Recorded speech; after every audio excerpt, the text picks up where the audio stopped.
Mi nombre es Grimaldo Rengifo, gracias por el título. Por tanto,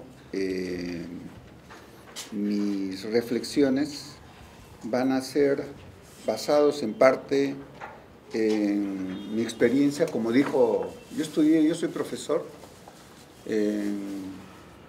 dice mi título, licenciado en educación en la especialidad de química y biología. Después estudié, por esas cosas del destino, en antropología, un diploma, y por esas otras cosas del destino terminé estudiando en San Marcos filosofía. Digo por esas cosas del destino porque cada cosa que yo hice, en cierto modo, salvo mi primera carrera, obedeció a algunas urgencias que me planteaba en el camino respecto a mi formación, y tratando de que estos estudios me permitieran reforzar el camino que yo en cierto modo decidí hacer, urgido también por las circunstancias. Pero yo tengo la impresión que aquí estoy con algunos colegas de mi generación, ¿no? Entonces, yo estudié educación en la Universidad Nacional del Centro del Perú, yo soy de la Amazonía. Y migré de Tingomaría a Huánuco, de Huánuco a Huancayo, y de ahí me fui a la colonización San Lorenzo en Piura a trabajar como docente de un programa experimental de educación. Salí a los 3 años, o mejor diría, me echaron. Esa época no era muy común, especialmente para gente que trabajaba en el Estado, hacer sindicatos, ¿me explico? El SUTE es una creación reciente, los sindicatos. En esa época no, entonces por tratar de armar estas cosas, pero por otras también, como se pueden imaginar, estaba en la colonización San Lorenzo también, exactamente, haciendo alfabetización con el método de Paulo Freire, con campesinos marginales que fueron echados del Bazo, donde se hizo la represa, y luego ya no volví más al sistema, ¿no?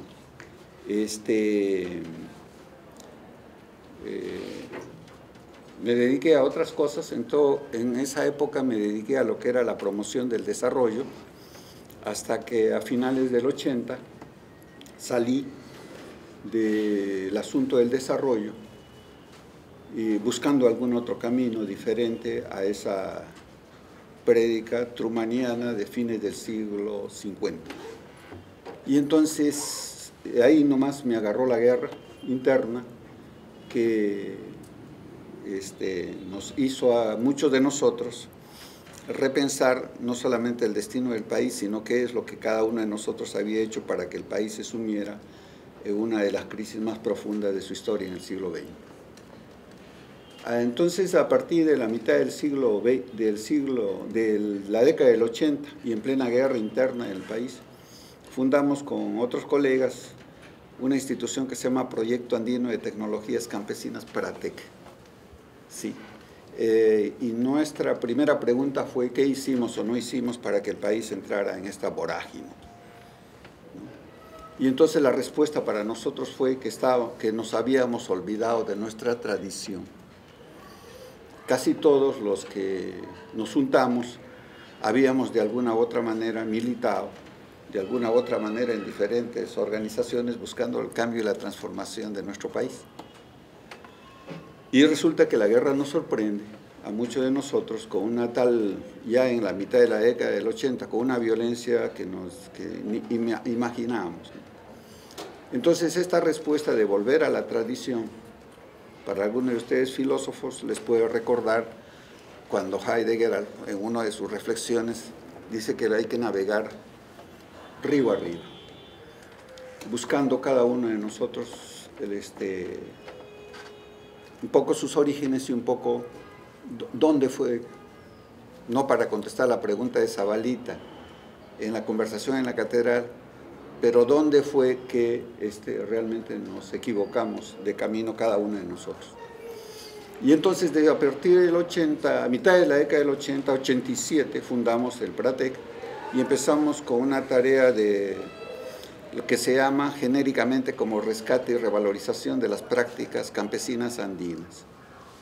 Entonces, a partir de esa, más o menos a finales de la década del 80, iniciamos esta tarea de vincular, que tuvo 3 momentos. El primer momento fue de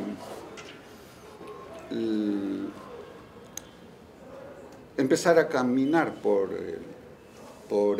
los Andes, con otros ojos, más con unos, no con ojos de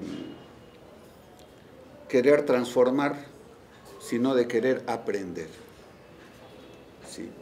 Y entonces, y es que aprender otra cosa más, bueno, aprender a otra cosa más que usualmente los docentes no nos han sido inculcados, aprender a escuchar.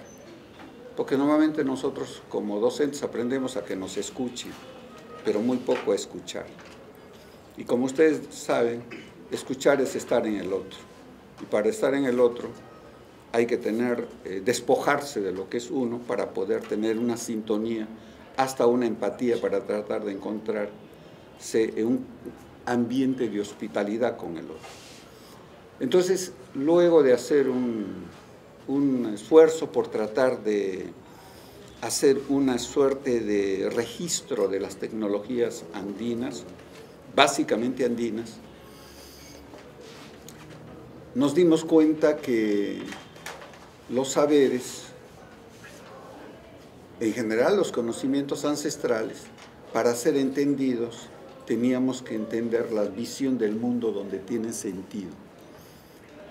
Y entonces, para nosotros era importante entender la papa, pero era importante entender la cultura de la papa.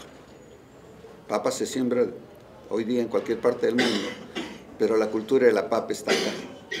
Es decir, la visión del mundo que ha sido capaz de criar 4.000 variedades de papa en los Andes centrales. Para hablar solamente de papa y no referirme a los 125 cultivos que registró Antonio Braque en sus buenas épocas. Después de eso decidimos hacer amigos. Entonces generamos una suerte de centro de formación e invitamos a diferentes amigos, que algunos de ellos profesores de universidades, para tratar de repensar la universidad. Y particularmente la relación fue con los agrónomos, que la mayoría de mis colegas fueron agrónomos. Y entonces la entrada para entender desde esa época la cultura peruana, para nosotros fue la agricultura andino-amazónica, que luego con Víctor Antonio Rodríguez Suisui, amigo nuestro, ex decano acá de la Facultad de Antropología y también Historia, que ya nos dejó, empezamos a recorrer la costa del Perú, ¿no? Tratando de entender también la cultura muchic dentro de su propio contexto cultural. Entonces, hacer amigos nos llevó a establecer un programa de formación que duró más o menos unos 10 años y por el cual pasaron muchos profesores universitarios.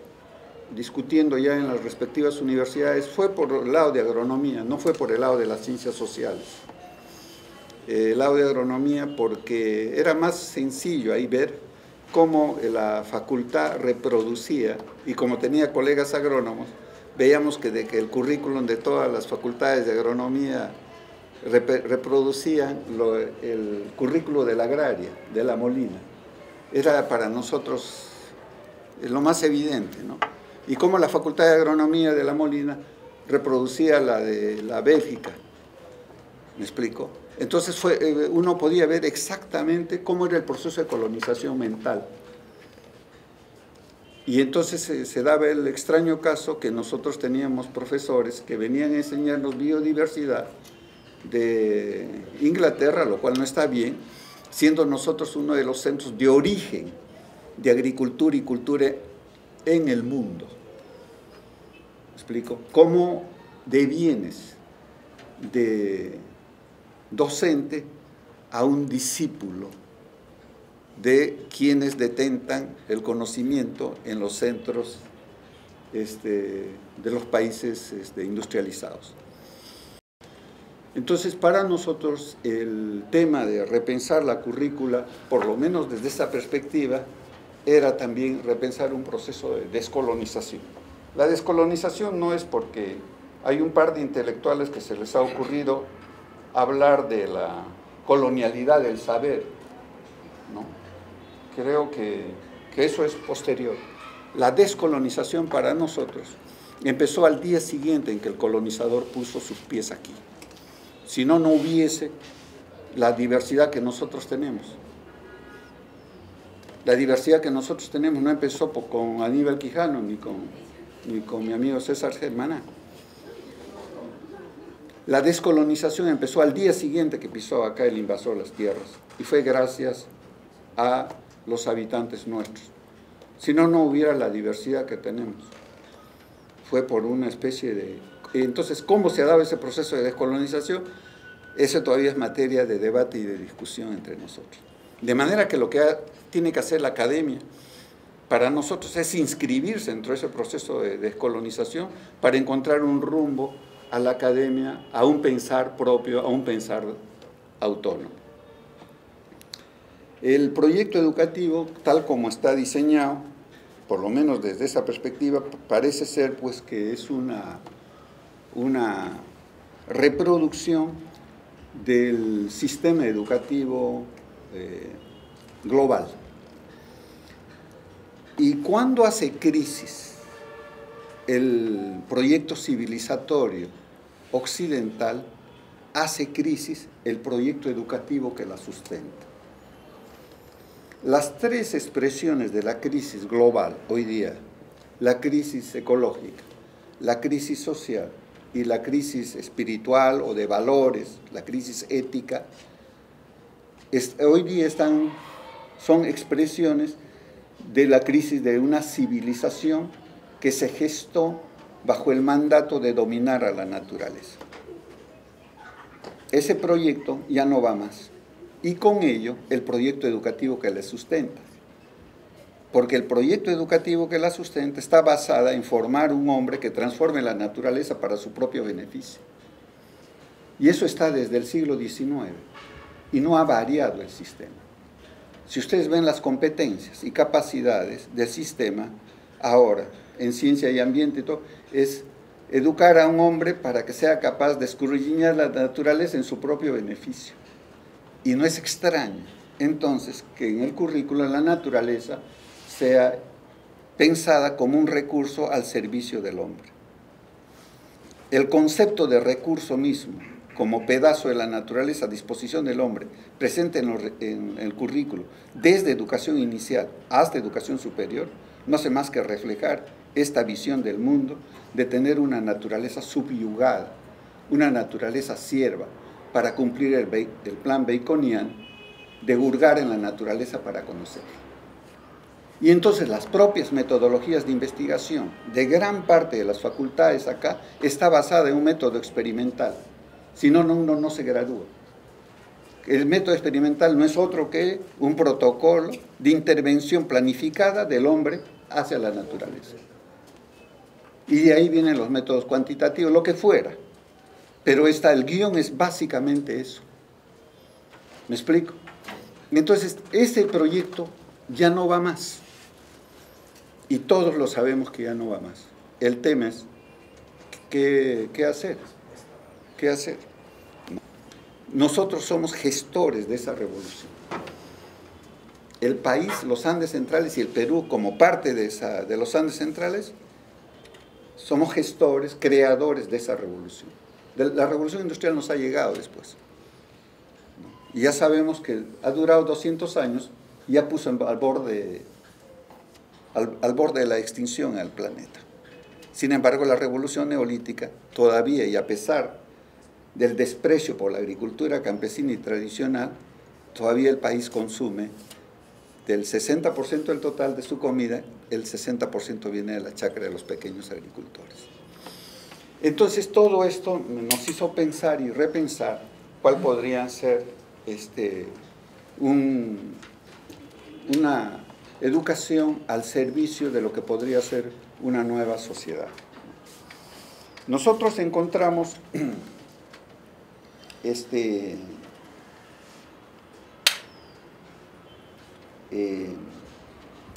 en cuanto al tema educativo, un breve análisis, nomás lo daré de paso, de lo que ha sido el mayor desarrollo del proceso de escolarización en el Perú, acontece después de la Segunda Guerra Mundial. Hasta antes de la Primera Guerra, antes de las dos guerras mundiales, hasta la década del 50, el proceso de escolarización, grosso modo, en el país era muy débil e incipiente. Y muchas de las movilizaciones que hubo en el país hasta la década del 50, básicamente por las movilizaciones rurales, eran por dos, la agenda tenía dos temas cruciales: tierra y educación. Cuando tú le preguntabas a un indígena o a un comunero o a cualquiera por qué quería educación, era para que les abriera un ojo, porque tenía un ojo para ver su realidad, pero no para ver la otra. Y consideraban que la otra era importante para entender al colonizador y no dejarse engañar. ¿Me explico? Entonces abrieron sus puertas para que entrara a la escuela y lucharon para tener escuelas. Ese proceso, en el cual yo soy parte de esa generación que entra a la escuela y luego entra a la universidad, colapsa a fines del siglo XX. Colapsa. Miren ustedes, y empieza a haber un proceso, ya el año 90, ya diría ya con la crisis del 80, hubo un proceso de desescolarización. El mayor pico de la escolarización en el país tiene su gobierno militar a fines de la década del 80. La crisis viene a partir del 80 y a fines del siglo XX ya tenemos, digamos, algunas muestras de esta crisis. La primera es demasiados docentes que no encuentran ocupación. Se calcula que más o menos tenemos 100.000 docentes a finales del siglo XX y comienzo del siglo XXI que no encuentran dónde trabajar. Creo que en América Latina no conozco de otro país que tiene tal contingentes de docentes, solamente para hablar del magisterio, que no encuentran trabajo. ¿Me explico? Ese proceso sigue. Hoy día, cada vez que se abre un concurso, hay 50.000, si no es más, docentes que hacen cola para entrar al sistema. ¿Me explico? Primera cuestión, estudia y triunfa, para que ese lema que está pegado en numerosas aulas hoy día en las instituciones educativas merece ser revisado, porque parece ser que uno estudia y no tiene ni siquiera empleo. Los datos que yo tengo de comienzos, un dato que se hizo es el siguiente, ¿no? De 100 peruanos que ingresan al sistema, 74 terminan la primaria, 69 comienzan la secundaria, 49 concluyen. Entre la primaria y la secundaria hay una deserción del 50%. 38 postulan a la universidad, y esto es en términos generales del país. 11 ingresan, 6 logran graduarse, y de esos 4 se titulan. Y de esos 4 titulados, 0.5 obtienen trabajo. Quiere decir que de 200 que ingresan al sistema, solo 1 obtiene trabajo. Evidentemente, viene una gran discusión, incluso entre liberales y no liberales. Para todo el mundo es notorio que entre comillas, negocio ya no conviene. Si ustedes pusieran una empresa educativa y les ofrecen a todos que al entrar van a tener trabajo y se dan cuenta que a lo largo de todo el proceso solo uno de 200 consigue, obviamente la empresa quiebra. Porque no promete, no cumple lo que promete. ¿Me explico? Y estamos entonces, y eso no es solamente para los profesores, en general es para todo el conjunto. Entonces lo que tenemos es que el proyecto educativo, cuando menos en el país, no logra cumplir lo que promete, que es empleo. Y lo que ocurre es que la tendencia parece ser, tanto internacional como nacional, que esto no se va a modificar. Parecería que la tendencia hacia el desempleo creciente es una característica del sistema capitalista en su conjunto. O sea, es lo que se llama estructurar al sistema, emplear cada vez menos gente. Para cualquiera que haya visitado los países industrializados o cualquier otro país, se da cuenta que la máquina está reemplazando a la mano de obra. Y entonces, y todos los que han hecho análisis al respecto sobre las perspectivas, es que esto no va a cambiar. Y entonces pone en cuestión el mismo sistema y una de las mismas finalidades del sistema, que es para qué educamos, independientemente de la calidad. ¿No? Cualquiera sea que usted eduque en la UNT o en la César Vallejos, el tema es el empleo. Llegamos a este punto, entonces la pregunta es ¿qué hacer en educación? Una pregunta que no lo hacemos solamente ahora, ni probablemente ustedes, sino que se la hicieron ya a fines de siglo, diversos países, y fue un sentido común a finales del siglo XX, qué hacer, porque ya se veía las dificultades del sistema de educación. Entonces, la primera de esas, yo recuerdo todavía a Iván Illich, no sé si alguno de ustedes por ahí se enteró, pero es alguien que ya veía la contraproductividad del sistema. En el sentido, él decía, la escuela se hizo para enseñar y resulta que esa meta de querer, esa propuesta no se cumplía porque la gente tenía tantos años y aprendía cada vez menos, ¿no? Que la persona, en vez de recuperar su capacidad de aprender, lo que hacían era depender más de otros para poder, qué sé yo, tener algunas destrezas. Entonces él decía además que es caro. Y por otro lado que era casi una máquina industrial excluyente. Los datos que les he dado creo que revelan mucho lo que yo llamo la educación como una máquina centrífuga. Cuanto más velocidades tiene, cuanto más uno accede al sistema, más expulsa. En vez de ser una máquina centrípeta que aglutina, lo que hace es expulsa. Si no fuera, no tuviese el vaso, seguramente tendríamos toda la mayonesa regada por la cocina. Es más o menos lo que pasa con el sistema educativo. Tenemos, según el último dato que tengo del Ministerio, más de 8 millones de personas fuera del sistema. Entonces uno se da cuenta que uno está pagando acá gente para reproducir un sistema injusto. Injusto, ¿no? Entonces, bueno, y por tanto Iván Illich dice acá, este asunto no va más, lo mismo que mi colega Gustavo Esteve en México y otros colegas en la India. Y han escrito un libro que dice escapar a la educación, ¿no? Entonces, y tienen ejemplos de jóvenes que se salen fuera del sistema y que logran fuera del sistema mejores, qué sé yo, condiciones de vida sin estar dentro del sistema. Y hoy día es difícil para un padre convencer a su hijo, salvo excepciones raras, de que estudie y que pueda hacer algo. Es muy difícil. Los jóvenes no la ven.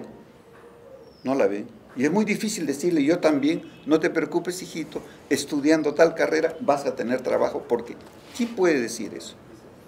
¿Quién puede decir eso? No, vas a migrar a Europa y vas a conseguir trabajo. ¿Dónde? ¿No?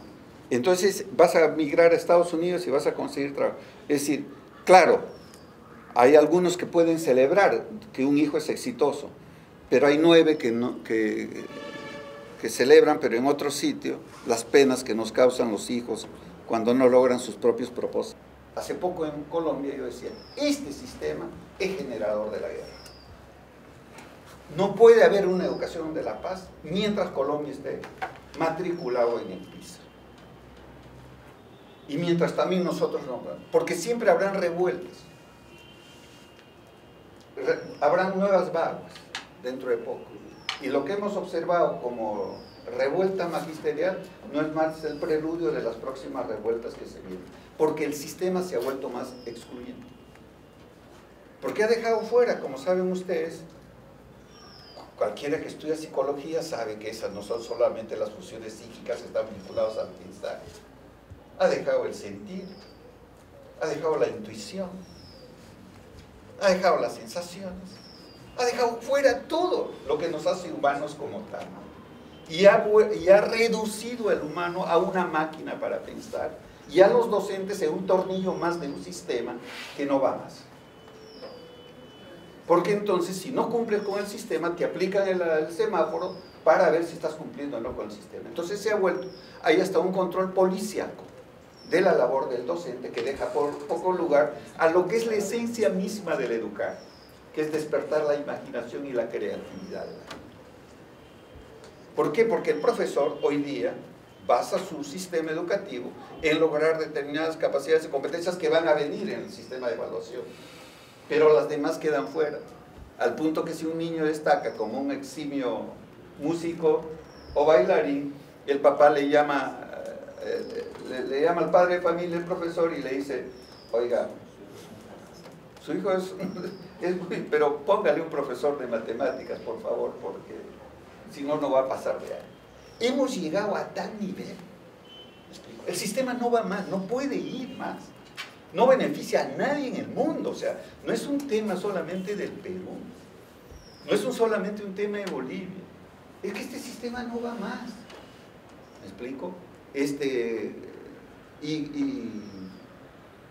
O sea, la impresión que tengo es que este sistema va a implosionar desde dentro, o si no, simplemente su relevancia va a ser cada vez menor. Hoy día me encuentro con un aula donde solamente tengo 3 estudiantes en la especialidad, una especial que como les he dicho, debe ser punta hoy día, porque tiene que ver con la resolución de una de las crisis que hoy día enfrenta la humanidad, que es la crisis ecológica. Y necesitamos más profesores que tienen que ver con el cuidado de la naturaleza. Y se da un hecho que a mí me llamó la atención. Entonces, justo cuando dice, ¿qué está pasando? ¿Me explico? Entonces, este es otro tema. Yo particularmente, este segundo sistema, sin embargo, se ha impuesto oficialmente. Y lo ha impuesto para mí el poder mundial. La tercera alternativa es la que he encontrado cuando he preguntado a los comuneros y comuneras indígenas y de la Amazonía, en el oriente y el poniente, por el tipo de educación que quieren para sus hijos. Les he dicho, ¿qué tipo de educación quiere? Algunos creen que esta pregunta la hago medio amañada, pero hago en general las preguntas cuando me encuentro con comuneros, aymaras, quechuas, en distintos lugares o qué sé yo. Una que esté vinculada a la ciencia y la técnica moderna, u otra que solamente enseñe sus saberes ancestrales, porque hay corrientes indigenistas que propugnan olvidarnos de la tradición y pensar olvidarnos de la modernidad y pensar solo en la tradición. Entonces les he hecho esta pregunta, y los padres de familia en distintos lugares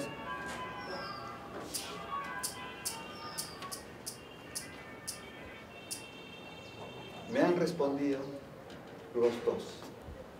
Nosotros queremos los dos.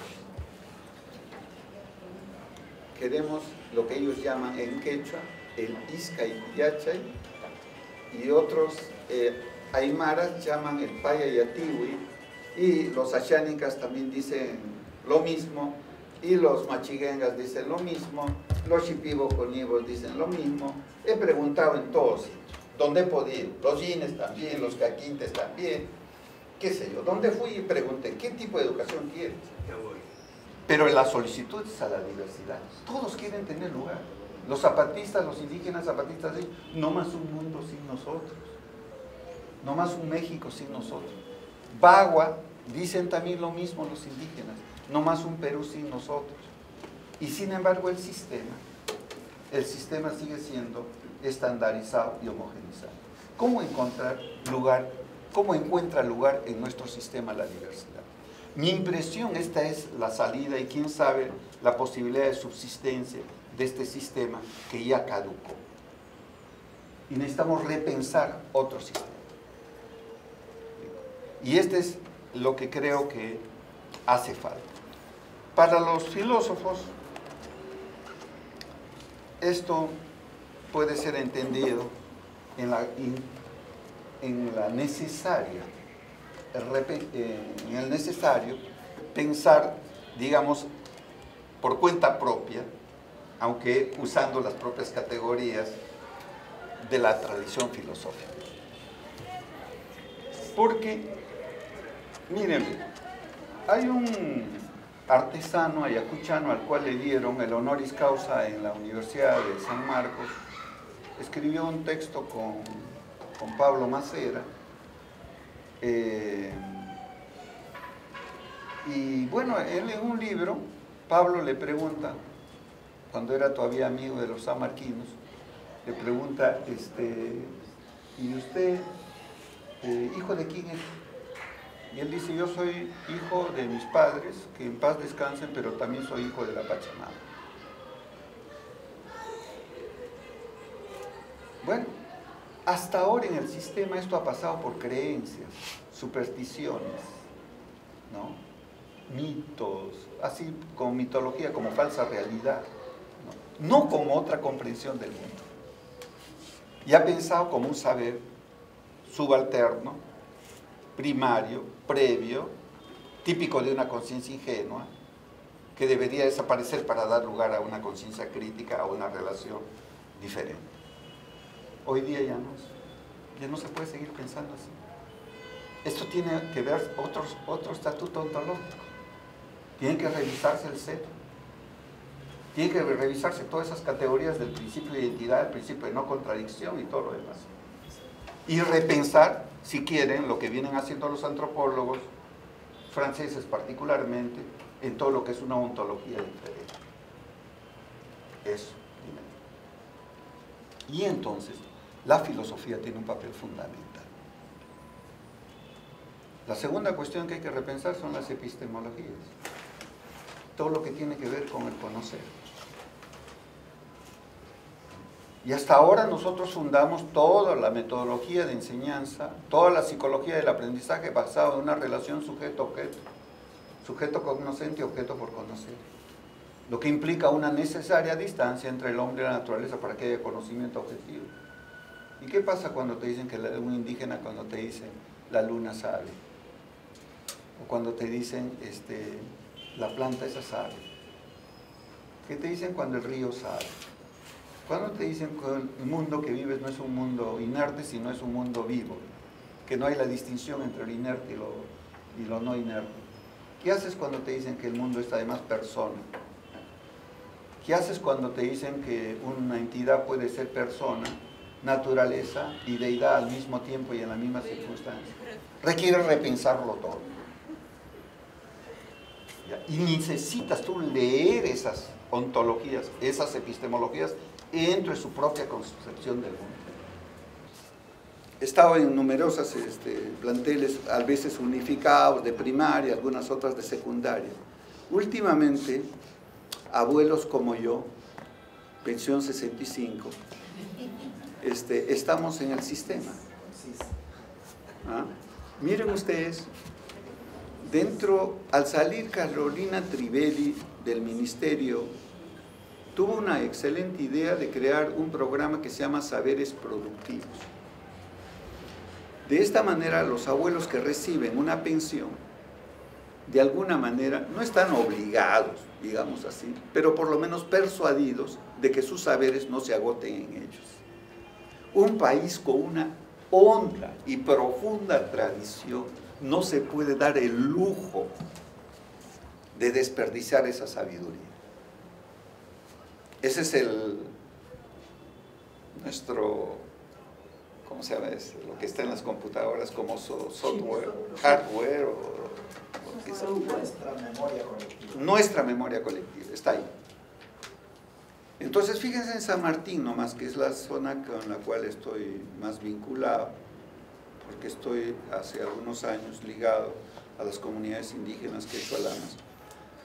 En la región de San Martín hay 3.500 abuelos que están yendo al sistema educativo. 3.500. En el Perú deben haber no menos de 60.000 que están yendo al sistema educativo.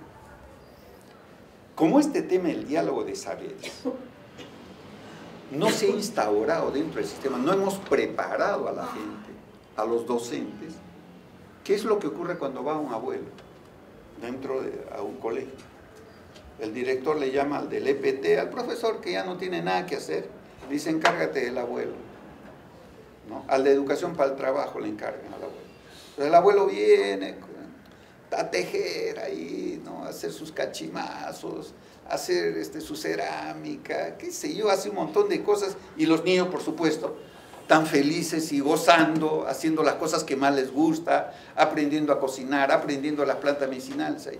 Todos los demás profesores están metidos en su cajón, pudiendo estar allí viendo qué pueden hacer de matemáticas, qué pueden hacer de comunicación, qué pueden hacer.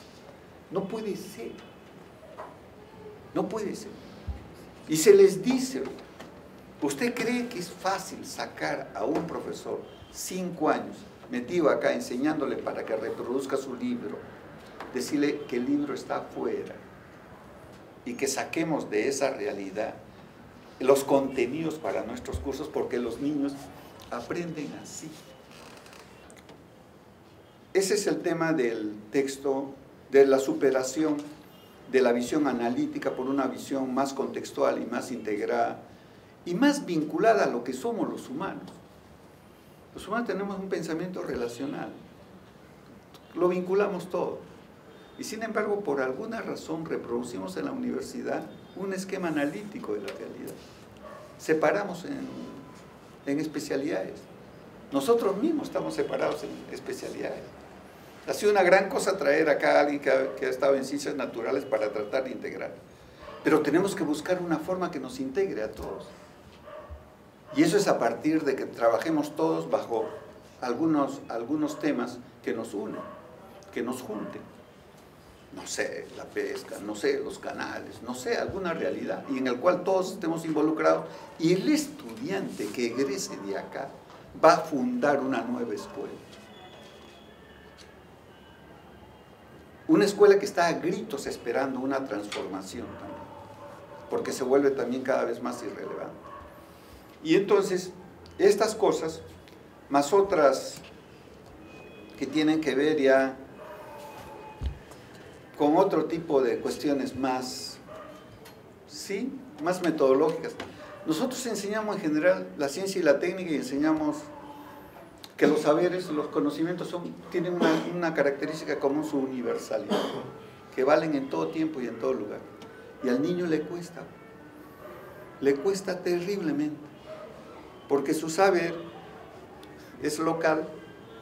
Su amigo siembra papas igual que él, pero la chacra de papas de su amigo es diferente a la chacra de él.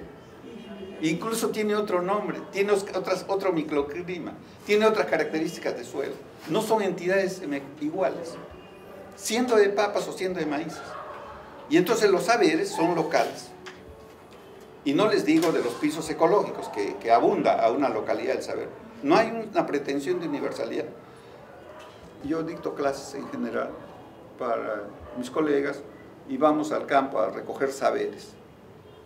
A eso es lo que me dedico, a ir al campo a recoger saberes. Y va una chica a recoger unos saberes y estaba un agricultor regando y le pareció un sistema de riego tradicional, eso que ya no se ven, ¿no? Esos chicas así que dan la vuelta. Le dice, oye, qué bonito, que está regando, y ella empieza a recoger ese saber que ya casi no existe, ¿no? Y el campesino lo ve, le dice, ah, sí, conversa, y se da cuenta que la otra está anotando, está apuntando el saber. Y un momento el campesino le dice, señorita, ¿y por qué apunta? No porque le dice que es bonito, pero si el próximo año va a cambiar. Es decir, los saberes no solamente son locales, sino son circunstanciales. Un agricultor en los Andes, si sabe que va a llover mucho, hace su surco en sentido perpendicular a la pendiente. Y si sabe que va a haber un año seco, por las cosas que él lee en la naturaleza, va a hacer su surco de otro modo. No hay un año igual a otro. Si ustedes revisan los climatogramas de cualquier realidad, se van a dar cuenta que no hay un año igual a otro. Y la agricultura se tiene que adecuar a esas circunstancias. Eso genera un pensamiento de lo que yo podría llamar una pedagogía en movimiento. Nada es para siempre, todo está cambiando. Llegamos, exactamente, pero llegamos y el currículo es una reproducción od urbi et urbi de lo mismo. La ley de la fotosíntesis es igual. Y bueno, y así nosotros castigamos el error. En la chacra el error es parte del aprendizaje. ¿Se imaginan un chiquito ahí en las alturas de Cajamarca a los 12 años tratando de guiar una yunta? ¿Cómo no va a errar? Su padre está ahí riéndose feliz, va a errar porque es normal, es parte de su aprendizaje. Un chico hierra en la escuela y sale jalado.